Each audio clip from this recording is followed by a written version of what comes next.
কিন্তু আপনার মনে হচ্ছে আমি একবারে দৌড়ে ফার্স্ট হতে হবে, এই কাজ করতে কিন্তু যাবেন না। কারণটা কি? কারণটা হচ্ছে যে কারো যদি সেরকম প্র্যাকটিস না থাকে তাহলে দৌড়ে ফার্স্ট হতে হবে এইটা ভাববেন না। আপনি দৌড়টা সমাপ্ত করবেন, একটা টাইম আছে, সেই টাইমটা ধরে চেষ্টা করবেন, কিন্তু আপনার ক্যাপাসিটির বাইরে গিয়ে কিন্তু কিছু কাজ করতে যাবেন। আমরা আপনাদের কাছে ওই যে ঘোষণাপত্রটা নিয়ে আসছি এই কারণে যে এইটা অনেক সময় ক্যাপাসিটির বাইরে অনেক কিছু করতে গিয়ে অসুস্থ হয়ে যেতে পারে। আমাদের এখানে ডাক্তার আছে, ডাক্তাররা বলবেন আপনাদের দেখার সময়, কিন্তু খেয়াল রাখবেন অনেক সময় হাই জাম্প লং জাম্পে আপনার যতটুকু সামর্থ্য আছে ক্যাপাসিটি আছে আপনি এটা করবেন। এটা করতে গিয়ে পা মুচকে যাওয়া, পা ভেঙে যাওয়া, এগুলো যেন ক্যাজুয়ালিটি না হয়, এটা খেয়াল রাখবেন। এই পরীক্ষায় দিলেই যে পরে আপনি কোয়ালিফাই হয়ে যাবেন বিষয়টা কিন্তু এরকম নয়। এটা হচ্ছে আপনার নিজের ফিটনেস কিরকম আছে এটা নিজেরাও পরীক্ষা করতে পারবেন। যাদের ফার্স্ট টাইম তারা যদি কখনো ডিসকোয়ালিফাই হন, হতাশ হওয়ার কিছু নেই। আপনার সেকেন্ড টাইম এই জিনিসগুলো জানলেন, এটা আপনি প্রিপারেশন নিয়ে নেবেন। অর্থাৎ আমাদের শরীরের সক্ষমতার বাইরে কোনো কিছুই করা উচিত নয়, কেমন?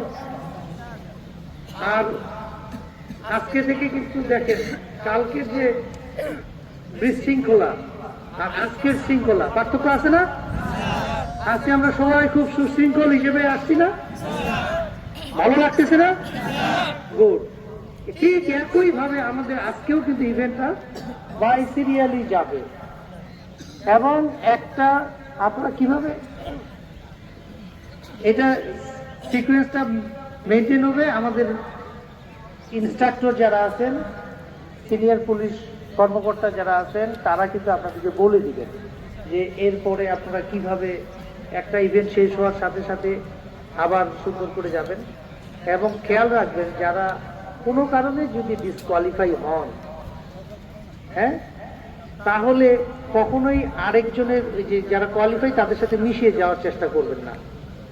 এটা করলে কি হবে, ওই যে দেখেন সিসি ক্যামেরা চারোদিকে কিন্তু আমাদের আছে, এবং ওখানে মনিটরিং এ একজন বসে আছে, দেখে আছে। যদি কখনো এরকম কোনো চিটিং এর আশ্রয় নেন তাহলে কিন্তু আপনাদের রেকর্ড আমরা রেখে দিব, আপনারা আর কখনোই এই পরবর্তীতে পরীক্ষা দিতে পারবেন না, পুলিশের যে কোনো পরীক্ষায়। কাজেই এখানে সতর্ক, এখানে কি করতে হবে, সততাটা ধরে রাখতে হবে, হ্যাঁ। আর হচ্ছে ডিসিপ্লিন, যারা এইটা মেনটেন করবে তাদেরকে আমরা কোয়ালিফাই করব, এটা খেয়াল রাখবেন। এবং এই যারা যারা যদি কোনো কারণে ডিসকোয়ালিফাই হন, মনে রাখবেন যে এই আপনার জীবনটা কেবল শুরু। এইচএসসি পাস করেছেন, এখনো অনেকটা জীবন পড়ে আছে ভালো কিছু করার। কাজে কোনো কারণে যদি ডিসকোয়ালিফাই হন, তার মানে হচ্ছে কি আপনার জন্য নেক্সট কোনো একটা অপরচুনিটি অপেক্ষা করতে পারে। আপনাদের জ্ঞাতার্থে বলতেছি, অনেকে হয়তো ডিসকোয়ালিফাই হয়ে মন খারাপ করে ফেলেন। আমার জীবনের অভিজ্ঞতা থেকে বলতেছি, একটি জেলার একজন আমাদের পুলিশ সদস্যের সন্তান এরকম লাইনে দাঁড়িয়েছে, তারপরে আমাদেরকে সবাই বলেছে যে আমাদের এই ছেলে, কিন্তু ফিল্ড টেস্টে কোয়ালিফাই করতে পারেনি। খুবই মন খারাপ। ওই ছেলে এখন রাজশাহী মেডিকেলে পড়ে। তাহলে ও যদি পুলিশে যোগদান করতো, সে কনস্টেবল হইতো, এএসআই হইতো, এখন বের হয়ে সে এমবিবিএস ডাক্তার হবে।